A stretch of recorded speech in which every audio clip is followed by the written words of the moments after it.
Good morning student. Standard 8 subject Hindi, chapter number हमारा 4 कर्मयोग विज्ञान वायु शास्त्री पार्ट 2।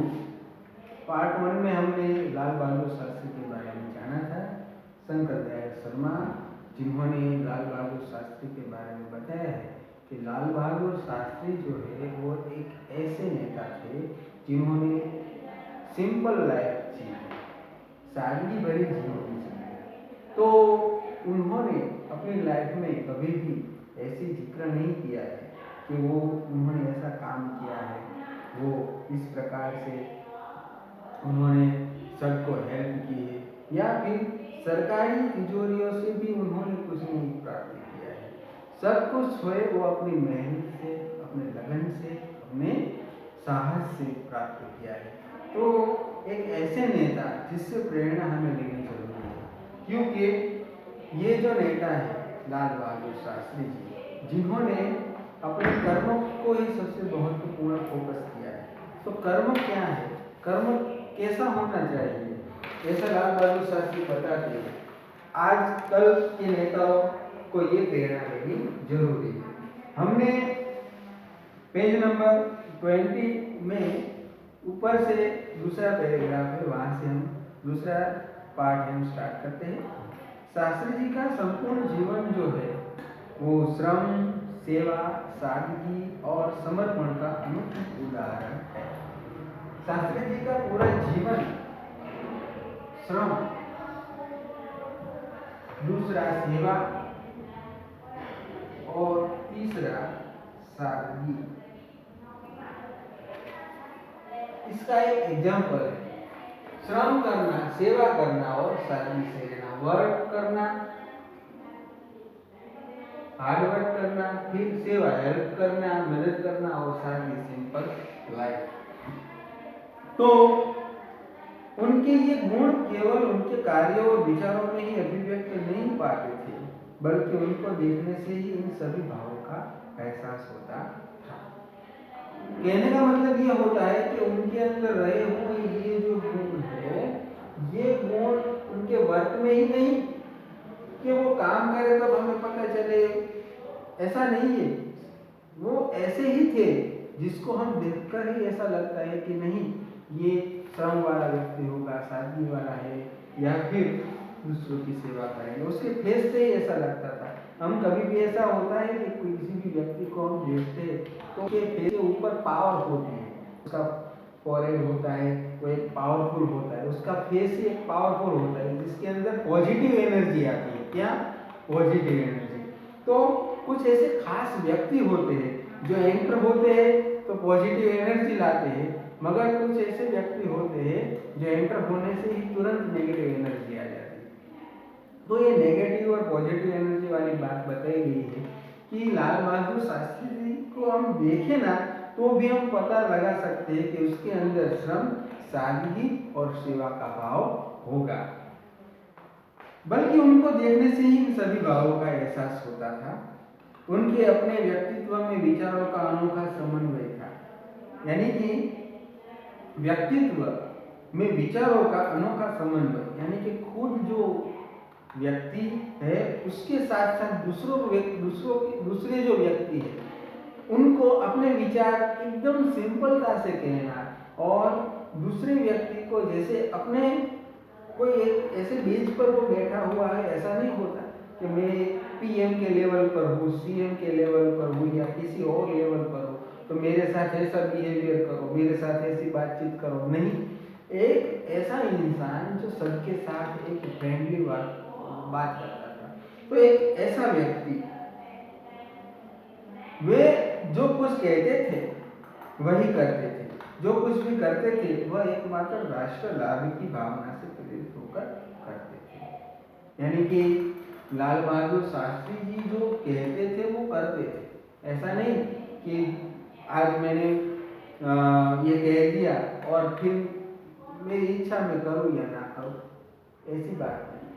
आजकल के नेता देखो, जब वोट लेना होता है तो इधर उधर बड़ी बड़ी पार्टियां करते हैं, कार्यक्रम करते हैं, फिर कहते हैं कि मैं आपके गांव का रोड बना दूंगा, पानी की दिक्कतें पूरी कर दूंगा, ये प्रॉब्लम है वो सॉल्व कर दूंगा, आपको कोई प्रॉब्लम नहीं होगी, आप मुझे वोट दीजिए। फिर भी लोग वोटिंग करते हैं, उसको चुन कर लाते हैं। देखो ये बात हुई, मगर वो काम बोले थे, वो प्रॉमिस बोला था, वो नहीं करता है। लाल बहादुर शास्त्री जी कुछ ऐसे थे, वो जो कहते थे वो करके रहते थे, तो जो बोलते थे वही करते थे। दूसरी बात, जो कुछ भी करते थे वह एकमात्र राष्ट्र सेवा के लाभ में ही करते थे। यानी कि कहने का मतलब ये होता है कि यहाँ जो कुछ हम करते हैं वो अपने बेनिफिट में करते हैं। कि अगर मैं इस लेवल पर आ जाऊँ तो मैं इतना पैसा इकट्ठा कर लूँगा, मेरी 7-8 पीढ़ियाँ जो है वो शांति से खा सके, पी सके, रह सके, उसको कोई वर्क करना ना पड़े, इसीलिए मैं इतना पैसा इकट्ठा कर लूँगा। तो हम अपना सोचते हैं, देश का ज़्यादा नहीं सोचते। हम देखें तो ज़्यादा से ज़्यादा 100% लोग आजकल के जो है वो जॉब करते हैं, कोई भी जॉब, पैसा जरूरी है लाइफ में, ऐसा नहीं जरूरी है, मगर देश के लिए ईमानदारी कितनी जरूरी है वो पहले फर्स्ट प्रायोरिटी हमारी होनी चाहिए। तो यहाँ जो नेताओं की बात आती है, खास करके उन लोगों को ये लेसन समझना बहुत जरूरी होगा मेरे ख्याल से। चलो, मुझे लगता है कि यह उनके चरित्र की एक बड़ी विशेषता है। यानी कि उनका बिहेवियर ही एक ऐसा है जिसमें ये सब कुछ छिपा हुआ है, जिसके कारण देशवासी उन पर इतना अधिक विश्वास करते थे और उन्हें चाहते भी थे। यानी कि लाल बहादुर शास्त्री जो है वो इतने फेमस थे कि उनके वर्क से, उसकी सादगी से लोगों को लगाव था और इसीलिए सब उनको पसंद करते थे। पंडित नेहरू की समृद्ध राजनीतिक विरासत को संभालना और उसे आगे ले जाने का काम, कम कठिन नहीं था, लेकिन देश ने उस समय यह साफ साफ देखा कि उसे संभालने की ताकत शास्त्री जी में ही है, और शास्त्री जी ने अपने निर्मल चरित्र और दृढ़ संकल्प शक्ति द्वारा देश की इस आकांक्षा को पूरा किया। हमारे फर्स्ट पीएम जो थे वो जवाहरलाल नेहरू। फिर जवाहरलाल नेहरू के बाद उनकी विरासत, यानी कि उस वक्त कांग्रेस में शासन था। जवाहरलाल नेहरू के विचार, गांधीवादी विचारधारा के साथ चलना और उनके पूरे इस पक्ष को, या फिर जो भी कहा जाए, तो उसको आगे ले जाने का, उसको डेवलप करने का, संभालना एक दूसरे व्यक्तियों के काम की बात नहीं थी, मगर छोटे कद के शास्त्री जी ने इसको इस तरह से संभाला कि उसकी बात ही मत पूछो।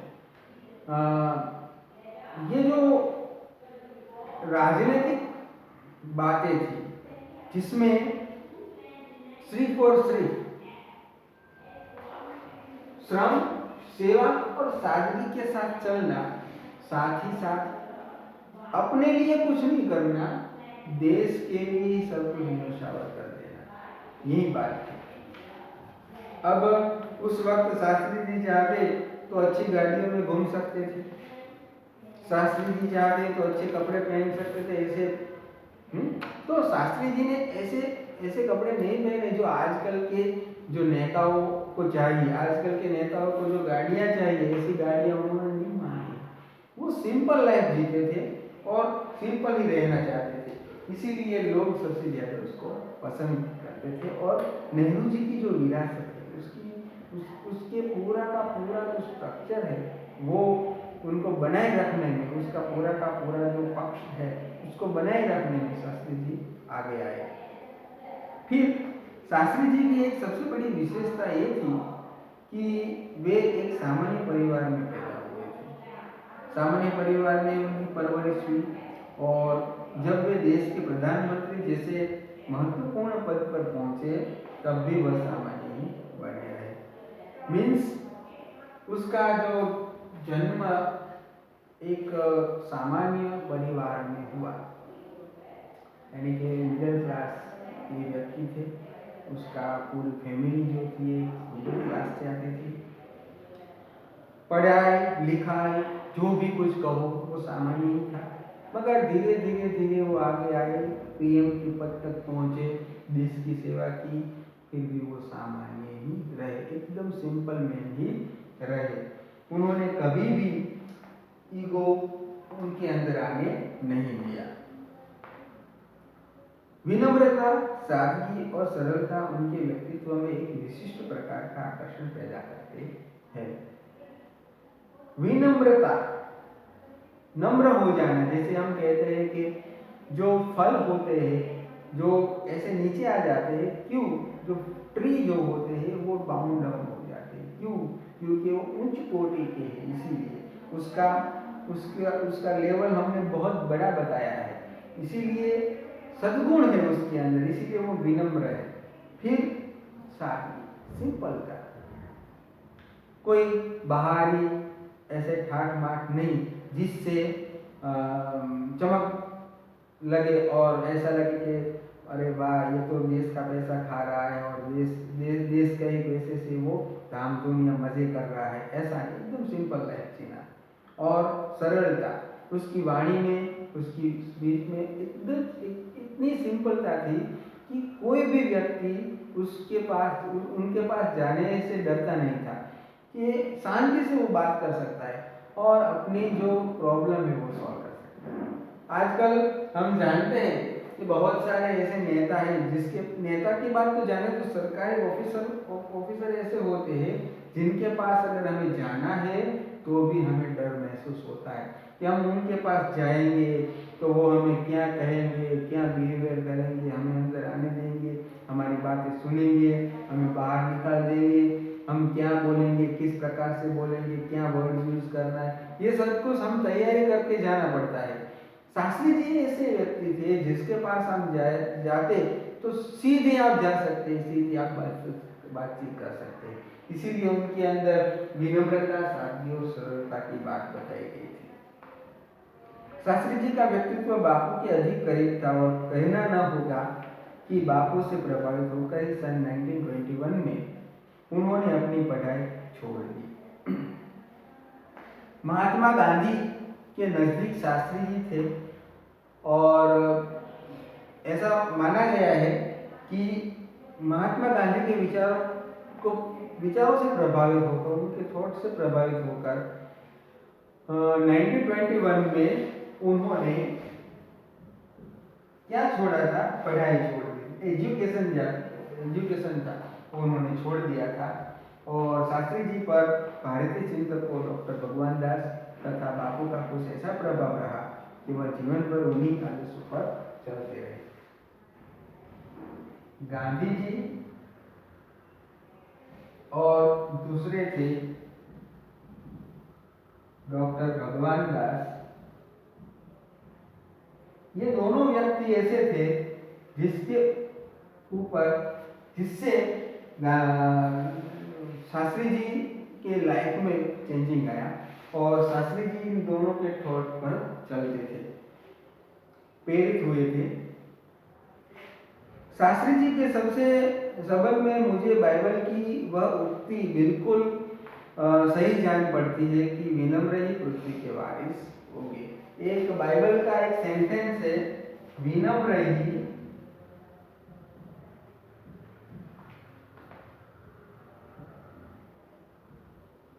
पृथ्वी के वारिस, एक बाइबल का सेंटेंस है।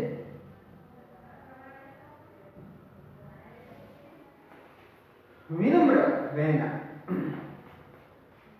यीशु ख्रिस्त ने बताया जब लास्ट में उनकी डेथ होने वाली थी, वो स्वर्ग में जाने वाले थे, तब उन्होंने बताया कि इस पृथ्वी के वारिस विनम्र ही होंगे। जो देश शांति से रहेगा, जिस देश में शांति बनी रहेगी, जिस देश के अंदर लोग झगड़ेंगे नहीं, उस उस देश में या उस पृथ्वी के वारिस वो होंगे। यानी कि वारिस का मतलब होता है कि हमारे बाप दादाओं की जो ज़मीन है, मकान है या पैसा है, कोई भी है, उसके हकदार हम हैं। तो इस अर्थ के अंदर जो कुछ भी होगा वो किसका होगा? जो विनम्र होगा उसका होगा। अगर लड़ाई झगड़े करेंगे तो मर जाएंगे और कुछ हासिल नहीं होगा, तो विनम्र व्यक्ति ही इस पृथ्वी के वारिस होंगे, ऐसा सेंटेंस बताया गया है। शास्त्री जी ने हमारे देश के स्वतंत्रता संग्राम में तब प्रवेश किया जब वे एक स्कूल में विद्यार्थी और उस समय उनकी उम्र 17 वर्ष की थी। स्वतंत्रता संग्राम जब गांधी जी ने छेड़ा तो तब इसकी उम्र, यहाँ पे लाल बहादुर शास्त्री की उम्र 17 साल की थी। गांधी जी के आह्वान पर वे स्कूल छोड़कर बाहर आ गए थे। इसके बाद काशी विद्यापीठ में उन्होंने अपनी शिक्षा पूरी की। उनका मन हमेशा देश की आज़ादी और सामाजिक कार्यों की ओर लगा रहा। परिणाम यह हुआ कि सन 1926 में वे लोक सेवा मंडल में शामिल हो गए, जिसके वे जीवन भर सदस्य रहे। लाइफ टाइम मेंबर रहे। 1976 में वो एक लोक सेवा मंडल का मतलब होता है तो पीपल हेल्थ कमेटी। तो 1926 में जो लोगों की सेवा करना की एक मंडल था, कमेटी थी, उसके वो मेंबर हुए और उसके बाद जुड़े और उसके बाद वो लाइफ टाइम इसके साथ जुड़े रहे। साथ साथ उन्होंने पढ़ाई भी छोड़ दी। 1921 में गांधी जी के आह्वान पर वो आगे आए और यहाँ से शास्त्री जी के जीवन का एक नया अध्याय प्रारंभ हो गया। अध्याय का मतलब होता है पाठ। एक पाठ पूरा हो जाना, दूसरा पाठ पूरा हो जाना। भगवत गीता में अध्याय आता है, पहला अध्याय, दूसरा अध्याय, तीसरा अध्याय, 18 अध्याय। तो इस अध्याय में क्या होता है? एक पाठ पूरा हो जाना। यानी कि यहाँ कहा जाता है कि शास्त्री जी है उस सदस्य के अंदर शामिल हुए और उसका जो एक अध्याय हुआ वो प्रारंभ हो गया। यानी कि एक देश के लिए कुछ करने की जो बात है वो उसके अध्याय के साथ जुड़ी हुई है। यहाँ पे उन्होंने अछूतोद्धार के काम में अपने आप को लगा दिया। गांधी जी के विचारों के साथ जुड़े और अछूतोद्धार, क्योंकि इस देश में ज्ञातिवाद था और जातिवादी जो थी, ज्ञातिवादी थी, वो बात जो थी लोगों के अंदर, उसमें अछूतोद्धार की बात आती है। जो बिछड़े हुए लोग हैं उसके डेवलप के लिए उन्होंने काम किया। सन 1930 में जब नमक कानून तोड़ आंदोलन शुरू हुआ, ये भी एक आपको समझने वाली है बात। 1930 में कौन सा नमक कानून तोड़ का आंदोलन जो है वो स्टार्ट हुआ, तो शास्त्री जी ने उनमें भाग लिया, जिसके परिणाम स्वरूप उन्हें जेल जाना पड़ा। यहाँ से शास्त्री जी की जेल यात्रा की शुरुआत हुई।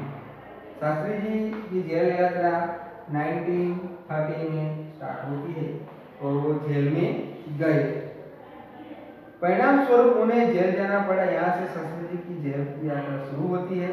सन 1942 के बाद भारत छोड़ो आंदोलन तक निरंतर चलती रही और 12 वर्षों के दौरान वे 7 बार जेल गए। उसके बाद 12 वर्षों में, 12 सालों में वो कितनी बार? 7 बार जेल गए। 7 बार तो वो जेल गए। इसी से यह अंदाजा लगाया जा सकता है कि उनके अंदर देश की आज़ादी के लिए कितनी बड़ी लगन थी। दूसरी जेल यात्रा उन्होंने सन 1932 ये किसान आंदोलन में भाग लेने के लिए करनी पड़ी। सन 1942 की उनकी जेल यात्रा 3 वर्ष की थी, जो सबसे लंबी जेल यात्रा थी। यानी कि यहाँ पे भारत छोड़ो आंदोलन जब हुआ 1942 में, तब उन्होंने जो जेल जाना पड़ा वो सबसे लंबी जेल यात्रा थी, 3 साल की थी। और 1932 में किसान आंदोलन हुआ। ये सारे आंदोलन है वो अंग्रेजों के सामने हुआ, अंग्रेजों के खिलाफ हुआ। अंग्रेजों ने जो कुछ रूल्स बनाए थे, वो सब कुछ टैक्स था वगैरह जो कुछ भी होगा वो बंद करना। और ये आंदोलन किसान का आंदोलन हुआ, नमक का आंदोलन हुआ, लोक सेवा मंडल में जुड़े और 1921 में उन्होंने पढ़ाई छोड़ दी। ये सारे ईयर्स आपको याद रखने हैं, ओके, ये सब जरूरी है। इस दौरान शास्त्री जी यहाँ एक और गांधी जी द्वारा बताए गए रचनात्मक कार्यों में लगे हुए थे, वहीं दूसरी ओर पदाधिकारी के रूप में जनसेवा के कार्यों में भी लगे रहे। सन 1935 में वे संयुक्त प्रांतीय कांग्रेस कमेटी में, यानी कि 1935 में कांग्रेस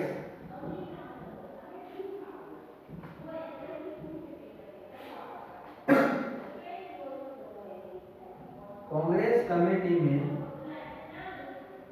सचिव बनाए गए।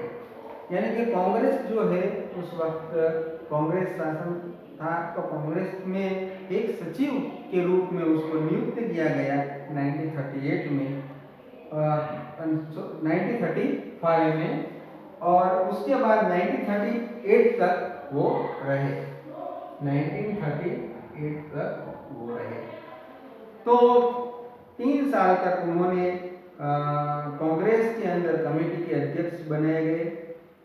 किसानों के प्रति उनके मन में विशेष लगाव था, इसीलिए उनको सन 1936 में किसानों की दशा का अध्ययन करवाने वाली एक कमेटी का अध्यक्ष बनाया गया। पूरी लगन के साथ काम करके उन्होंने अपनी रिपोर्ट प्रस्तुत की, जिसमें जिम्मेदारी उन्मूलन पर विशेष जोर दिया।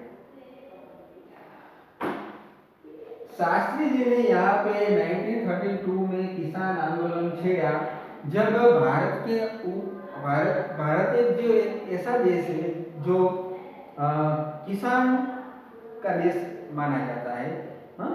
तो ये पूरा देश है, उसमें सबसे ज्यादा निर्भर लोग किसान के ऊपर होते हैं, और किसान है वही तो इस देश में फसल उगाकर सबका पेट भरता है। तो यहाँ पे जो किसान है वही तो सर्वस्व है। तो किसान के ऊपर सबसे ज्यादा फोकस किया है कि किसान के ऊपर जो अत्याचार होते हैं, किसान जो उपजाऊ करता है उसके साथ अन्याय हो रहा है, उसको पूरा पैसा नहीं मिलता, उसकी प्राइस नहीं मिलती, या फिर अंग्रेज है वो टैक्स लेते हैं। ये सब कुछ उस वक्त जो कानून बनाए गए थे उस कानून को तोड़ने के लिए, और भारत देश हमारा है, हम अपने ही देश में रहते हैं, अपना उपजाऊ करते हैं, ये जमीन हमारी है, वर्क हम करते हैं, और अंग्रेज बाहर से आए हैं वो हमारे ऊपर राज करे, ऐसा नहीं हो सकता। इसीलिए 1932 में उन्होंने किसान आंदोलन स्टार्ट किया, और 1935 में कांग्रेस कमेटी के साथ जुड़े रहे, और 1938 तक वो रहे।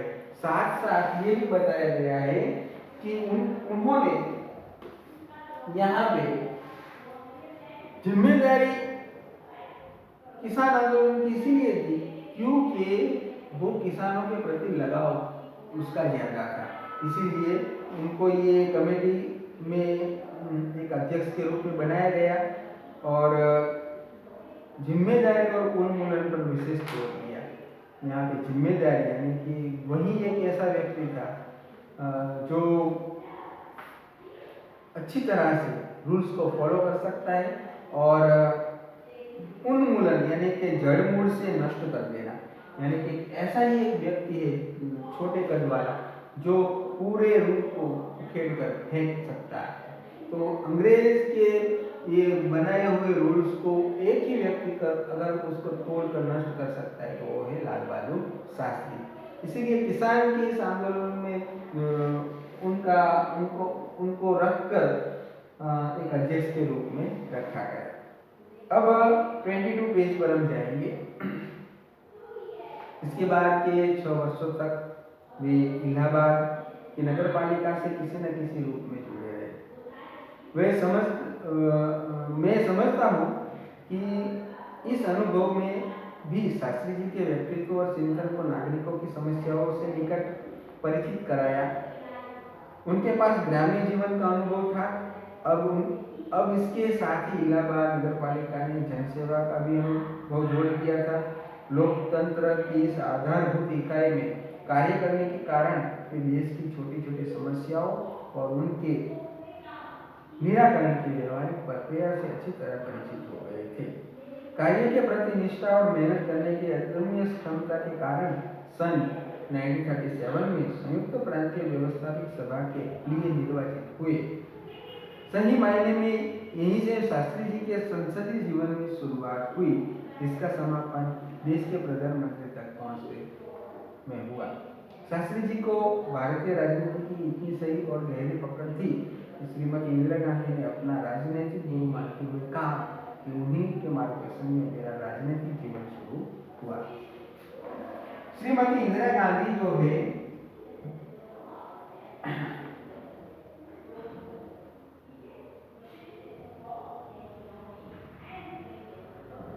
उनके राजनीतिक गुरु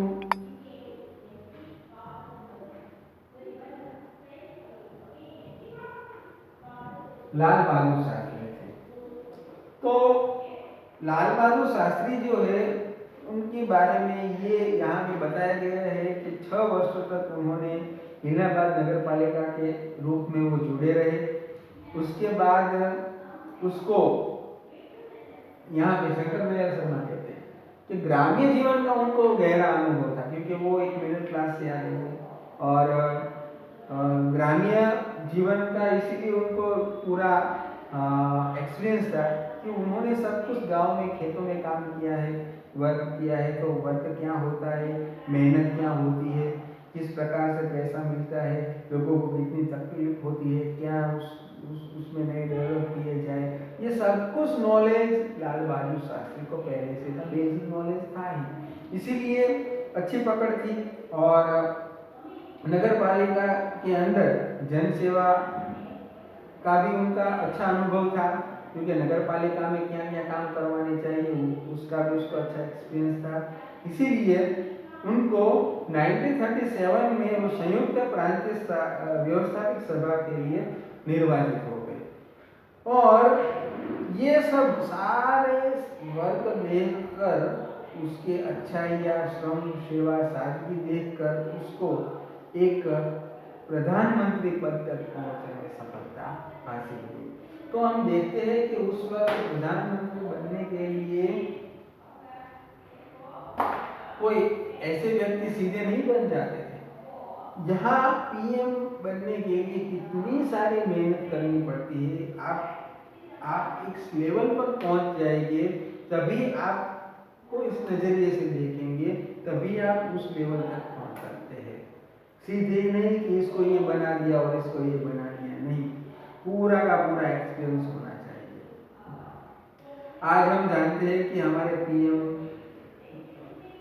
श्री नरेंद्र मोदी साहब है। तो मोदी साहब जो है उन्होंने स्ट्रगल किया है, बचपन से लेकर उसकी लाइफ तक उन्होंने देखा कि गरीबी क्या थी, लोग किस प्रकार से रहते थे, खुद ने गरीबी देखी है, खुद ने वर्क किया है। तो ये एक्सपीरियंस उनके पास था, वही एक्सपीरियंस आज उनको काम में आ रहा है और यही एक्सपीरियंस है वो आज टॉप लेवल पर है।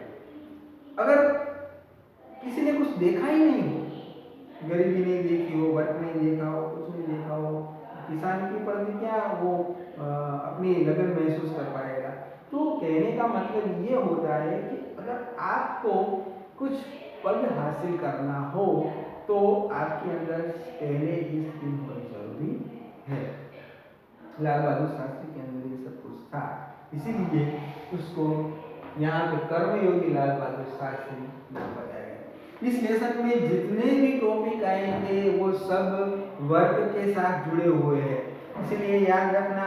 यहाँ की बहुत सारे यहाँ पे ईयर्स बताए गए हैं, 1935, 1938, 1930, 1932, 1926। ओके, ये सब आपके लिए जरूरी है।